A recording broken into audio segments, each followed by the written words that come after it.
안녕하세요, 여러분. 오늘은 오랜만에 책하울도 하면서 제가 최근에 알게 된 알라딘의 어떤 혜택 서비스? 그런 거를 소개를 하려고 하는데요.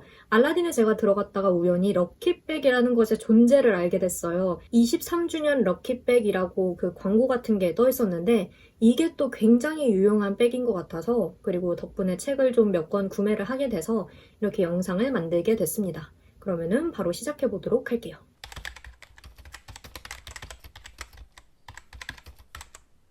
좀 튼튼하고 심플한 에코백 없나 하고서 인터넷 다른 사이트들을 뒤지다가 알라딘에서도 에코백을 근데 팔지 않나? 혹시 스누피가 그려진 에코백은 없을까? 하고 들어갔는데 마침 있는 거예요. 바로 이 가방입니다. 여기가 조금 구겨져 있기는 한데 23주년 럭키백 구매 시 중고 매장 15% 할인이라고 적혀 있는 거예요. 이 에코백을 구매하면은 이제 알라딘 오프라인 중고 매장에서 책을 구매할 때마다 15%씩 할인된다라는 그런 혜택을 주는 것 같더라고요. 근데 이게 가격이 13,000원이에요. 그래서 나 원래 에코백 사려고 했는데 근데 이 혜택을 준다고 해서 얼른 중고서점에 가서 얘를 샀죠. 이 에코백을 구매하면은 이제 등록되어 있는 그 알라딘 계정에 5만원 적립금 같은 거를 넣어주고 중고서점에서 책을 구매할 때마다 구매 가격의 15%씩을 그 적립금에서 차감하는 그런 방식인 것 같아요. 럭키백 종류가 몇 가지가 있었어요. 이런 사각 에코백이랑 타이백 파우치라는 것도 있었고 미니 포켓백 이렇게 있었는데 저는 그 중에서 이 베이지색 에코백을 샀고요. 카를로스 루이스 사폰이라는 옵션이었는데 심플하게 여기에 딱 문구 책은 거울이다 라고 이렇게 영문 타이포가 들어가 있고 정말 군더더기 없는 디자인입니다. 뒤에는 아무 무늬도 없고 제가 너무 바닥에다 그냥 던져둬가지고 좀 이렇게 구겨졌는데, 아무튼 이런 약간은 각이 잡혀있는 사각 에코백이고요. 크기도 넉넉하고 안에 주머니도 하나 있고 무엇보다도 정말 튼튼하게 만들어져 있는 게 느껴지거든요. 이런 박음질 같은 거에서. 그래서 저로서는 굉장히 만족을 하는 그런 가방이고, 그래서 여기에 제가 뭘 넣어왔겠습니까? 책을 넣어왔죠. 중고서점에서 올 때 여기다가 책을 가득 담아서 왔고 들고 오느라 정말 어깨가 빠지는 줄 알았습니다. 중고서점에서 책을 구매할 때는 저는 중고서점에 가기 전에 알라딘 홈페이지에 들어가서 그 매장에 어떤 책들이, 그러니까 어떤 재고가 있는지를 먼저 살핀 다음에 미리 살 책들을 정하고 가요. 물론 가서 우연히 발견하는 책을 사기도 하는데 보통 전날 밤에 자기 전에 미리 그 매장의 상세 페이지에 들어가서 쭉 확인을 하는 편이고, 아무튼 그러면 이제 바로 책하울을 해보도록 하겠습니다. 우선 첫 번째로 소개할 책은 바로 이 책입니다. 김성일, 정소연, 구한나리, 박하익, 이지연, 듀나, 이산화, 송경아 작가의 작품이 실린 교실 맨 앞줄이라는 책이고 출판사는 돌베개입니다. 이 책은 돌베개 출판사의 청소년 문학 꿈꾸는 돌 라인의 책이고 학교에 관한 장르 단편집이라고 합니다. 책 소개를 보니까 학교를 배경으로 한 기담, SF, 판타지 등 다양한 장르 소설이 담겨 있다고 하고 제가 학교를 배경으로 한 소설을 좋아하다 보니까 그래서 샀습니다. 그리고 자세히 읽지는 않았지만 그냥 언뜻 보이는 그 키워드들이 굉장히 특이해서 기대를 많이 하고 있고, 원래 장바구니에도 넣어놨던 책이에요. 전자책이 출간되면 읽으려고 이제 기다리고 있었는데 전자책이 안 나와서 그래서 그냥 장바구니에 계속 넣어두고 있었는데 마침 그 서점에 재고가 있다고 해서 바로 사왔습니다. 뒤에 보니까 악당이 버티는 소굴일까? 친구가 기다리는 놀이터일까? 라는 그런 문구가 있는데 벌써 뭔가 의미심장하죠? 그래서 이 책을 사왔고, 두 번째로 산 책은 바로 이 책입니다. 오스카르 아란다 작가의 누가 내 이름을 이렇게 지었어? 라는 책이고 출판사는 동력입니다. 존벌레부터 범고래까지 우리가 몰랐던 야생의 뒷이야기라고 적혀 있는데요. 제가 지난 페이보릿 영상에서도 말씀을 드렸지만 그 영상이 제가 또 아동으로 분류가 된 영상이라서 아마 여러분의 추천 동영상이나 홈피드에 뜨지 않았을 텐데 가서 꼭 보시기를 바라겠고, 아무튼 제가 그 영상에서 요즘 최재천 교수님의 영상을 즐겨보고 있다고 말씀을 드렸어요. 그래서인지 이런 책들에 좀 흥미가 많이 가더라고요. 바다거북 보호활동가인 저자가 여러 동식물들에 관해서 쓴 에세이집이라고 합니다. 목차를 보면 나무, 문어, 범고래, 집게벌레, 나비 등등 정말 다양한 생물들이 있고, 그리고 알라딘 책 속에 범고래가 나는 살인을 즐기는 킬러가 아니야 라고 말을 하는 그 이미지가 떠 있었는데 범고래가 영어로 킬러 웨일이라고 하잖아요. 저도 평소에 왜 이런 킬러 왜 하필 이렇게 이름을 지었을까라는 부분이 궁금하기도 했는데 이 책을 읽으면 궁금증을 해소할 수 있지 않을까라는 기대도 있고 되게 표지도 귀엽고 뭔가 재미있지 않아요? 이 새의 눈이 너무 귀여워. 아무튼 그래서 이 책을 샀고, 세 번째로 산 이 책은 제 장바구니에도 있었던 책인데요. 이승우 작가의 당신은 이미 소설을 쓰기 시작했다. 문고본이고 출판사는 마음산 책입니다. 이 책은 저도 추천을 예전에 받아서 읽어야지라고 생각을 했던 책인데요. 책 소개에 따르면 자기 소설을 갖고 싶은 사람들을 위해 본격적으로 소설의 기술을 정리한 산문이라고 합니다. 소설을 살다라는 책도 같은 판형으로 같이 나왔다고 하는데 그 책은 이제 소설가로 산다는 것에 대해 주로 집중한 책인 것 같고 이 책은 소설 쓰기에 관한 책인 것 같아요. 소설 쓰는 법, 그러니까 뭔가 작법적인 측면에서도 궁금하지만 작가님의 작품 세계 같은 것도 좀 엿볼 수 있지 않을까 하는 기대를 가지고 있고 그리고 제가 또 말씀을 드리지만 저는 이런 작은 판형의 책들이 너무나 좋거든요. 이렇게 딱 들 때 그 쾌감 같은 게 있어요. 그러고 보니까 제가 이승우 작가님의 소설은 거의 읽어본 적이 지금 기억이 확실하지는 않은데 거의 못 읽어봤던 것 같아요. 늘 읽어봐야지 생각은 하는데 어떤 소설부터 좀 시작을 해야 좋을지 막막하더라고요. 그래서 혹시 여러분의 마음속에 있는 그런 소중한 작품이 있다면 저한테도 좀 추천을 해주시면 감사하겠습니다. 네 번째로 산 책은 바로 이 책입니다. 배명훈 작가의 빙글빙글 우주군이라는 책이고 출판사는 자이언트 북스입니다. 이 책은 솔직히 말하자면 표지 때문에 샀어요.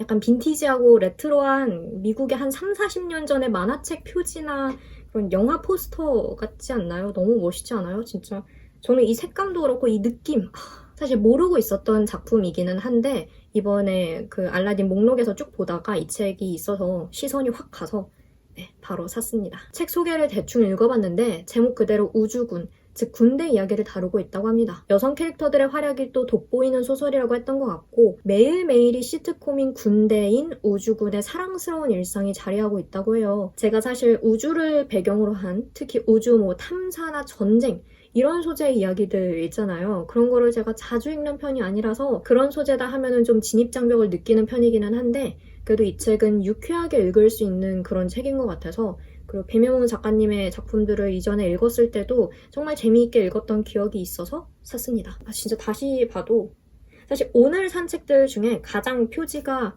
제 마음에 드는 그래서 이 책을 샀고요. 다섯 번째로 소개할 책은 바로 이 책입니다. 김동식 작가의 일주일 만에 사랑할 순 없다라는 책이고요. 출판사는 요다입니다. 이 책은 제가 예전에 읽어보고 싶어서 장바구니에 넣어놨던 책인데 어쩌다가 실수로 삭제를 한 건지 아니면 너무 밑에 깔려있어서 제가 기억이 안 나는 건지 한동안 그냥 잊고 있었어요.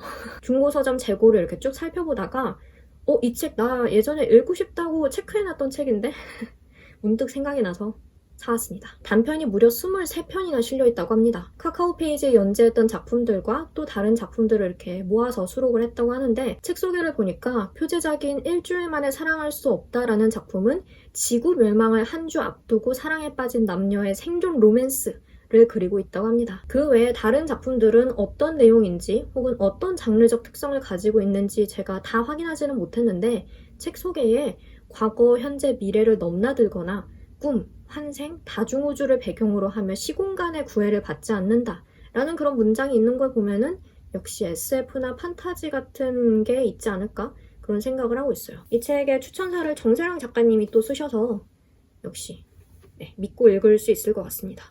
여섯 번째로 보여드릴 책은 바로 이 책입니다. 배삼식 작가의 3월의 눈이라는 책이고 출판사는 민음사입니다. 민음사에서 나오는 오늘의 작가 총서 중에 한 권인데 이 책은 소설이 아니라 희곡집입니다. 사실 희곡집은 제가 지금까지 읽은 적이 셰익스피어의 작품 빼고는 거의 없다고 말해야 할 정도인 것 같아요. 근데 셰익스피어는 지금의 우리랑 시대적인 차이나 문화적인 차이가 워낙 크다 보니까 물론 어떤 인간의 보편적인 것에 대해서 이야기를 하지만 특히 말투가 사뭇 다르잖아요. 그래서 제가 개인적으로 읽었을 때 진도가 좀 이렇게 나가는 게 쉽지는 않았거든요. 몇 년 전에 그렇게 읽은 게 뇌리에 박혀서 그런지 뭔가 희곡하면은 소설보다 읽기 어렵다, 낯설다 이런 고정관념이 늘 있었던 것 같아요. 근데 배삼식 작가님의 작품은 제가 정확히는 아직 안 읽어봐서 잘은 모르지만 대략 한국의 근대부터 현대의 시기를 다루고 있는 것 같고 무엇보다도 저의 모국어인 한국어로 쓰였잖아요.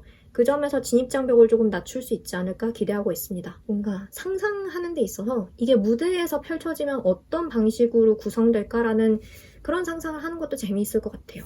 네, 그래서 이 책 사왔습니다. 7번째로 산 책은 바로 이 책입니다. 하마모토 다카시 작가의 신데렐라 내러티브라는 책이고 출판사는 효영출판입니다. 신데렐라 이야기가 그러니까 그런 비슷한 서사가 전 세계 여러 나라와 또 여러 문화권에 공통적으로 퍼져 있다고 하더라고요. 그리고 이런 서사가 굉장히 오랜 세월이 흐른 지금까지도 여러 차례 재생산되고 있고 이 책은 이렇게 세계에 퍼져 있는 신데렐라 서사를 찾아서 분석을 해보는 책이라고 합니다. 공통점도 추출해낼 수 있겠고 혹은 뭐 문화권마다 다른 점도 이야기해볼 수 있겠죠? 아직 안 읽어봤지만 신데렐라 하면은 저는 제일 먼저 떠오르는 이미지가 사실은 디즈니 애니메이션 그걸 보고 자랐기 때문에 디즈니 애니메이션이고 혹은 뭐 유럽의 근대 정도를 배경으로 한 이미지예요. 그러니까 드레스나 혹은 뭐 왕자가 사는 성의 모습이나 마차의 모습이나 이런 것들이 전형적인 뭐 유럽, 서양의 이미지인데 근데 제가 이 책을 딱 처음 펼쳐봤을 때 제일 먼저 봤던 그 사진이 힌두교의 비슈누 신 그리고 신윤복의 그림이거든요. 이 책에 이제 콩쥐팥쥐에 대한 언급도 나와 있기 때문에 그러니까 콩쥐팥쥐 서사는 익숙한데 신데렐라랑 엮어서 생각하는 게 익숙한데 신데렐라와 신윤복의 그림이 한 책 안에 같이 언급이 된다? 그 그림이 어떤 방식으로 이제 설명되는지는 확인을 못했는데 아무튼 같은 책 안에 담겨있다라는 사실 자체가 저에게는 좀 흥미로웠고 고대 이집트부터 유라시아 대륙의 끝까지 그 여정 속에 숨은 비밀에 다가서다 라는 문구도 좀 재미있고 그래서 이 책을 샀고 8번째로 산 책은 바로 이 책입니다. 정현우 시인의 나는 천사에게 말을 배웠지 라는 시집이고요. 출판사는 창비입니다. 우선은 이 책도 표지가 정말 예뻐요. 이런 목화꽃이랑 그 위에는 깃털이 흩날리는 것 같고 그리고 이런 보랏빛이 주는 특유의 정서가 있잖아요. 차분하면서도 감정이 이렇게 잔잔하게 밀려오고 약간은 눈물이 날 것도 같은? 근데 책 소개를 보니까 선명하고 참신한 이미지와 세련되고 감성적인 언어 세상의 모든 슬픔을 끌어안는 서정적 정감이라는 표지가 있더라고요. 그래서 이런 보랏빛의 표지가 그냥 나온 게 아니구나라는 생각도 했고 그리고 제가 랜덤으로 펼쳐서 이렇게 시를 한 2편 정도 읽었는데 그 2편에 모두 슬픔이라는 단어가 직접적으로 들어가 있었어요. 그래서 정말 슬픔에 관한 시집이구나 라는 생각을 했습니다. 다시 봐도 표지가 정말 예쁘네요. 네, 이 책 샀고 마지막 9번째로 산 책은 바로 이 책입니다. 조혜진 작가의 우리에게 허락된 미래라는 책이고 출판사는 마음산책입니다. 마음산책에서 나오는 짧은 소설 시리즈이고 곽지선 작가님께서 그림을 그리셨다고 해요. 그러니까 그림이랑 글이랑 같이 실려있는데 저도 이 책이 처음에 출간됐을 때 그 소식을 보고 전자책으로 읽으려고 이제 장바구니에 넣어놨었거든요. 근데 중고서점에 가니까 이 책이 있는 거예요. 이렇게 매대에 놓여있는 거예요. 그래서 안에 수록된 그림은 어떤 스타일인가 하고 살펴보려고 딱 펼쳤는데 작가님의 사인이 이게 인쇄된 사인이 아니라 친필 사인인 것 같아요. 확실하지는 않지만 그 이 책 안에 편집자의 말이라는 이런 레터 같은 것도 같이 끼워져 있었거든요. 그리고 책을 중간에 펼쳤을 때 그 느껴지는 느낌 같은 게 이렇게 딱 이렇게 책을 벌렸을 때 이전 주인분께서 혹시 안 읽으신 건가?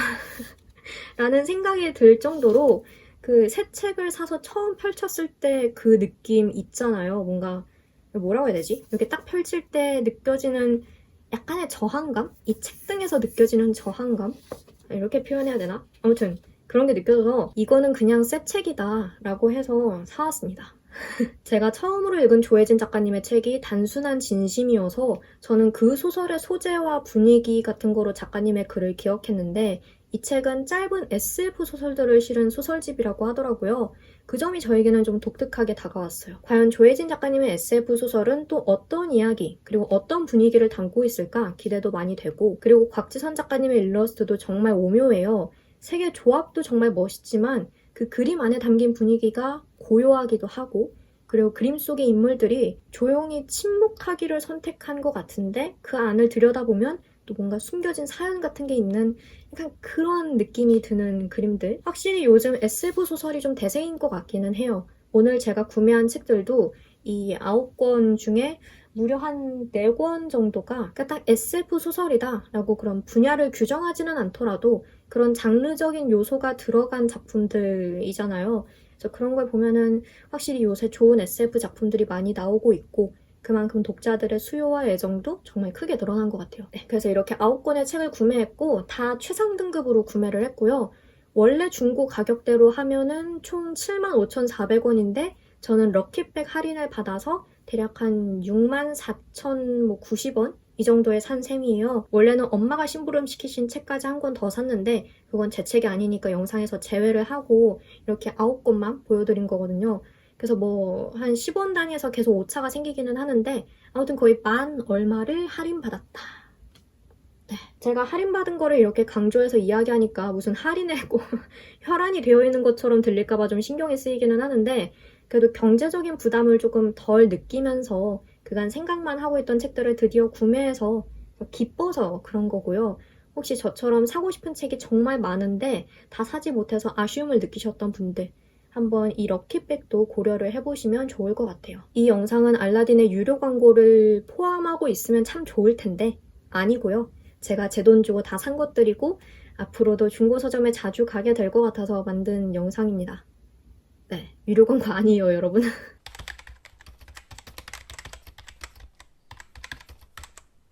네, 이렇게 해서 오늘은 알라딘 중고 서점에서 구매한 럭키백과 체크아웃을 해봤는데요. 안 그래도 에코백을 제가 하나 새로 사려고 생각을 하던 차에 이 럭키백을 운 좋게 발견하게 돼서 정말 뿌듯한 마음입니다. 이 에코백이 그냥 13,000원이었어도 저는 샀을 것 같거든요. 근데 중고서점 할인 혜택까지 따라온다? 그러면은 뭐 이거는 안 살 이유가 없죠. 저는 이미 이 책들 할인받은 가격으로 저 에코백 가격을 거의 다 채웠어요. 한 2, 3,000원만 더 채우면 되는데. 아무튼 그래서 네, 여러분께도 좀 유용한 정보가 되지 않을까 해서 이렇게 영상을 만들어 봤습니다. 역시 체크아웃은 마음을 풍요롭게 하네요. 네, 그럼 저는 여기서만 영상 마치도록 하겠습니다. 오늘도 영상 봐주셔서 정말 감사하고 우리는 다음 영상에서 다시 만나요. 빠이!